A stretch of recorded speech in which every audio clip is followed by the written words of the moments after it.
Hello all, Shadwell here, ready to talk about the next film in my collection, The Giants of Thessaly from 1960. It's the fifth film in the Clash of the Olympians collection, is directed by Ricardo Freda, and stars Roland Carey and Ziva Mrodan. We close out our 3-film tour of Giants in the Clash of the Olympians 16-film collection with this film, which, just like the previous 2 giant films, deal with metaphorical giants and not literal giants. Except in this film's case, there is one giant, technically, a Cyclops. Although I'm sure this wasn't the first attempt at adapting the Greek myth of Jason and the Argonauts on a screen, it certainly wouldn't be the last, or even the best, as 3 years later, Jason and the Argonauts would be released to much success. But before that film, there was this film, which I like to call Gay Jason and the Very Gay Argonauts, because damn do they make some dubious costume choices throughout, as the majority of the film is Grecian men in leather underwear, and we're introduced to them during a vicious storm at sea on a boat.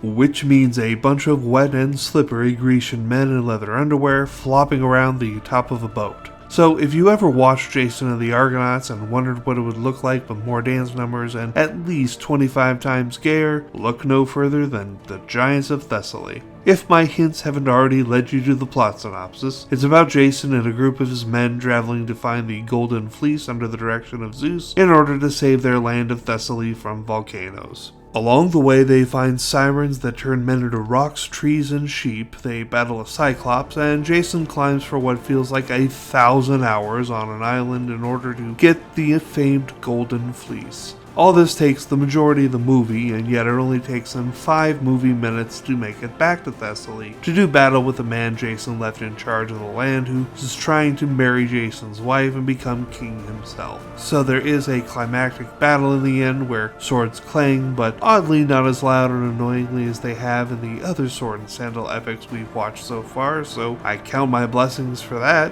I do have to admit that I spent the whole film with my attention almost laser focused on one of Jason's men on the boat, as he was quite a bit more attractive than the rest, which was like finding a needle in a stack of needles, to be honest. I told myself that as long as he didn't die off, I'd give the movie a B- or better. So did he die?